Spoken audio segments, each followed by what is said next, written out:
సంగారెడ్డి జిల్లా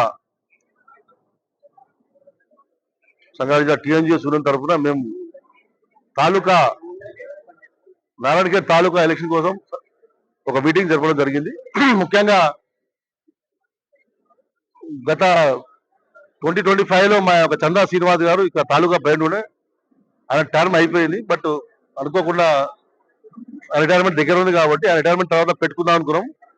ఈ జిల్లా ఆనవాయితీ ఏమంటే ప్రతిసారి సంగారెడ్డి జిల్లా కానీ ఉమ్మడి మెదక్ జిల్లా ఉన్నప్పుడు కూడా కానీ ఫస్ట్ ఎలక్షన్ నారాయణఖేడ్ నుంచి స్టార్ట్ చేస్తుంది. అదేవిధంగా అందరి యొక్క ఆలోచనతో మేము ఈరోజు నారాయణఖేడ్లో మోడీ తాలూకా ఎలక్షన్ చేసినాం. అదేవిధంగా ఇది స్టార్ట్ చేసినాం. ఇక్కడ నుంచి నెక్స్ట్ జైరాబాద్, అదేవిధంగా సదాశివపేట, పటంచోరు, ఆందోళన అన్ని చేయాల్సిన అవసరం ఉన్నది. ప్రతి తాలూకాల మా యొక్క టీఎన్జిఓస్ కార్యవర్గం ఉంటుంది. ఈరోజు మొదటి కార్యవర్గానికి మా యొక్క నారాయణఖేడ్ తాలూకా నుంచి వచ్చిన ఉద్యోగులందరికీ టీఎన్జిఓస్ పక్షాన అందరికీ ధన్యవాదాలు తెలుపుతున్నాం. ముఖ్యంగా మా స్టేట్ ప్రెసిడెంట్ మానం జగదీశ్వర్ గారు, టీజీఏజేసీ రాష్ట్ర చైర్మన్, అదేవిధంగా మా ముజీబ్ గారు వాళ్ళ ఆదేశాల మేరకు మేము ఈరోజు ఎలక్షన్ జరపడం జరిగింది. ఈ రోజు ఎలక్షన్ కూడా టీఎన్జిఓ సంఘం అనేది ఒక డిసిప్లిన్ సంఘం. అది ఈ రోజు మాకు నారాయణఖేడ్ ఉద్యోగస్తులంతా వాళ్ళు నిరూపించారు. ఈరోజు ఏకగ్రీవంగా మేము మిస్కిన్ గారు పంచాయత్ సెక్రటరీ గారిని ప్రెసిడెంట్గా ఎన్నుకోవడం జరిగింది. అదేవిధంగా దత్తు గారిని సెక్రటరీగా ఎన్నుకోవడం జరిగింది. అదేవిధంగా కె రవీంద్ర గారిని అసిస్టెంట్ ప్రెసిడెంట్ ఎన్నుకున్నాము. అదేవిధంగా మా జట్ల భాస్కర్ గారిని ట్రెజరర్గా. సో అదేవిధంగా దాదాపు 18 మందిని మేము ఈరోజు బాడీ ఎన్నుకున్నాం. వాళ్ళంతా ఇక్కడ ఉన్నారు. మా ముఖ్య ఉద్దేశం ఏమంటే మా ఎంప్లాయీస్ మేము ఫస్ట్ ప్రజల కోసం చేస్తాం. దాని తర్వాత మా యొక్క హక్కుల కోసం కొట్లాడతాం.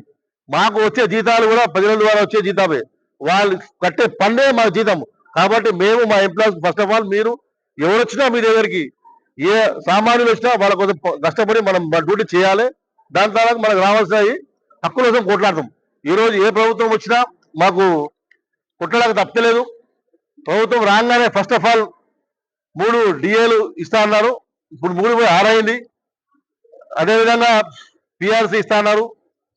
ఈ కాంగ్రెస్ మేనిఫెస్టో ఉన్నది కానీ ఇప్పటిదాకా ఇయ్యలేరు. అదేవిధంగా ఫస్ట్ రాగానే సిపిఎస్ రద్దు చేస్తా అన్నారు. అది కూడా కాలే.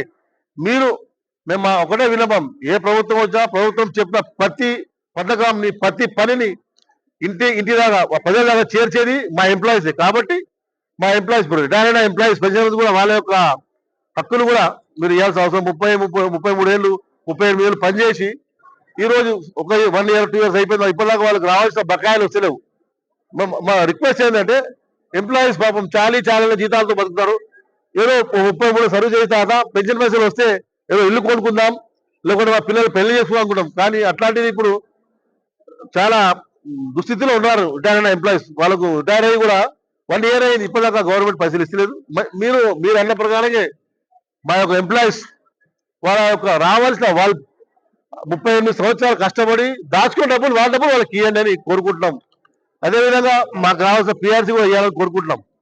మాకు రావాల్సిన మీరు చెప్పిన మేనిఫెస్టో ఏమైతే ఉన్నాయో అవే ఇవ్వండి అని గవర్నమెంట్కి వినియోగించుకుంటున్నాం. అదేవిధంగా ఇప్పుడు మొన్నే మా రాష్ట్ర నాయకులు మానం జగదీశ్వర్ గారు ఈహెచ్ఎస్ స్కీమ్ ని కూడా స్టార్ట్ చేశారు. అందరికి కార్డు వస్తున్నాయి. అలా కొంచెం టెక్నికల్ ప్రాబ్లం ఉంది కాబట్టి అది కూడా తొందరలో సాల్వ్ చేసి అందరు ఎంప్లాయీస్కి వచ్చినట్టు వాళ్ళు ప్రయత్నం చేస్తున్నారు.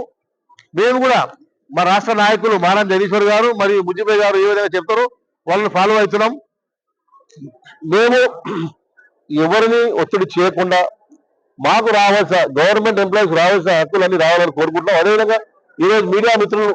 Hi everybody, this is Kiriti Damaraju. Like, share and subscribe to Saira TV. Oh Saira!